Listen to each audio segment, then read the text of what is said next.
Party ने जो कहा अभी वो तो कह दिया। पार्टी के कार्यकर्ताओं के मन की आवाज क्या है, यह है गुलाम नबी आजाद और बाकी इस तरह के लोगों को सुन लेनी चाहिए। जो आदमी 5 पेज की चिट्ठी में 1.5 पेज तो अपने पुराने पदों के बारे में लिखता रहा कि पार्टी ने मुझे ये पद दिए, दूसरे पेज पर जाकर कहते हैं कि मैंने सेल्फलेस सर्विस की। अरे वाह, ऐसी सेल्फलेस सर्विस तो सबको करनी चाहिए। फिर एक के बाद एक आप पद गिनाए चले जा रहे हो और फिर कहते हो मुझे कुछ मिला नहीं इस पार्टी में। ये क्या बात है कि जब राज्यसभा खत्म हुई और आप तड़पने लग गए। बिना पद के आप एक सेकंड नहीं रह सकते। चुनौती का समय है, सब मिलकर लड़ रहे हैं। राहुल गांधी के नेतृत्व में पार्टी को मजबूती दी जा रही है। कोशिश कर रहे हैं कि वापस से पार्टी उसी ढंग से मजबूत रहे। और इस पार्टी को कमजोर करने में, माफ कीजिएगा, योगदान किन लोगों का रहा है? यही तो लोग हैं जिनका योगदान रहा है पार्टी को कमजोर करने में। आज पलट कर कह रहे हैं पार्टी कमजोर हो गई। अरे आपकी वजह से कमजोर हुई। हर कार्यकर्ता जानता है। आप सीडब्ल्यूसी में रहे, इतने साल रहे, हाथ उठाकर सीडब्ल्यूसी के मेंबर बन जाते थे, तो तब आपको नहीं समझ में आता था कि ये गलत है या सही है। आज वो सारी बातें गलत लग रही हैं आपको।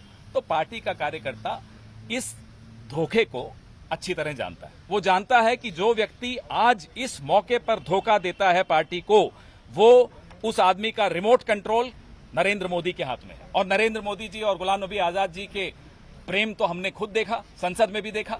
गुलाम नबी आजाद साहब जब कांग्रेस पार्टी आज मुसीबत में है और सब मिलके आरएसएस और बीजेपी के खिलाफ लड़ना है, और जब माइनॉरिटीज के ऊपर, दलितों के ऊपर और प्रेस के ऊपर और सामान्य जो भी लोग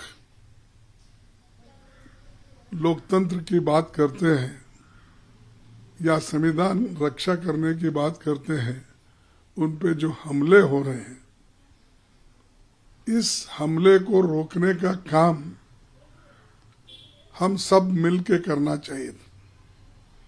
उसके बजाय लड़ाई के वक्त अगर आप युद्ध में से भाग जाते हो तो एक तो पार्टी को धोखा दिए जैसा, दूसरा कि यहाँ का माहौल जो मोदी जी ने बनाया है उसको डर के गए जैसा होता है।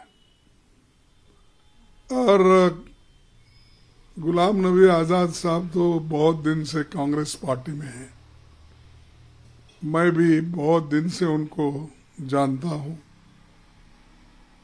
और पार्टी ने उनको सब कुछ दिया है।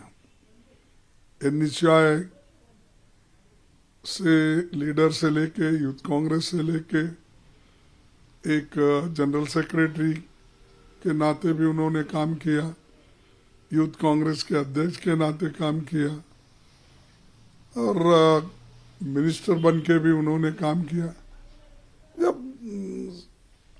जब 40 साल तक कांग्रेस पार्टी आपको सत्ता में रखी, ये ऐसे वक्त आपका फर्ज होता है कि उस कर्ज चुकाना, कि जो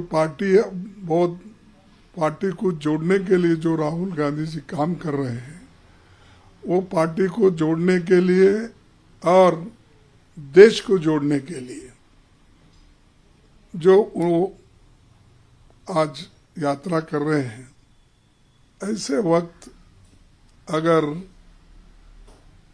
गुलाम नबी आजाद साहब छोड़ के जाते हैं तो मैं ये समझूंगा कि वो जो इस देश के संविधान और